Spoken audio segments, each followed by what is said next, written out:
Agreement in the works between the United Nations and the Iraqi government to relocate thousands of Iranian exiles. They're part of a group that's given the United States valuable intelligence on Iran. That group is known as the MEK. Its members now at a refugee camp outside Baghdad near Iran's border. Secretary of State Hillary Clinton today praised the relocation plan, saying it would include a temporary stay at Camp Liberty, the former U.S. military base near Baghdad.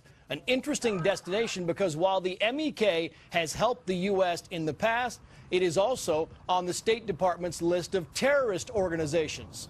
We're also hearing reports of a rocket attack on the camp hours after the agreement was announced. Jennifer Griffin is live for us in Washington. Jennifer, what can you tell us about this group?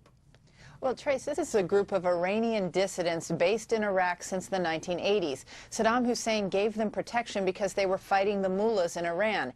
Ever since Saddam fell, the Iranians have been demanding the Iraqi government push them out, which has led to violence against the camp. This is a complicated group. Technically, they are still on the State Department terror list because they allegedly killed 6 American diplomats during the 1970s. But they have also helped the U.S. They were the ones who provided information about the secret uranium enrichment facility in Natanz, a key intelligence breakthrough for the West.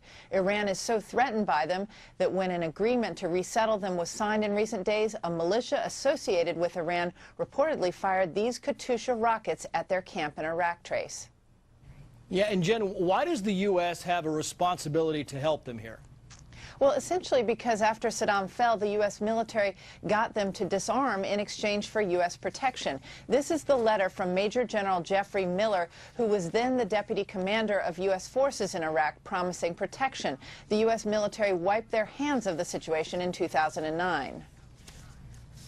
The United States general gave a guarantee in 2003 when we invaded Iraq and they surrendered their arms, heavy arms and light arms that they could have used to defend themselves. We gave them a guarantee that they would be treated as protected persons. We asked a group of people to disarm themselves, to give away, surrender their capability of defending themselves. And in exchange for that, we promised them, we made a commitment that we would provide for their safety and security. Without U.S. help, these 3,400 Iranian exiles could be killed. A new deal calls for them to be moved to Camp Liberty near Baghdad, but it's not clear whether they will be safe there and where they will be able to go from there if they're not taken off the State Department's terror list. Trace? Jennifer Griffin live in the nation's capital. Jennifer, thank you.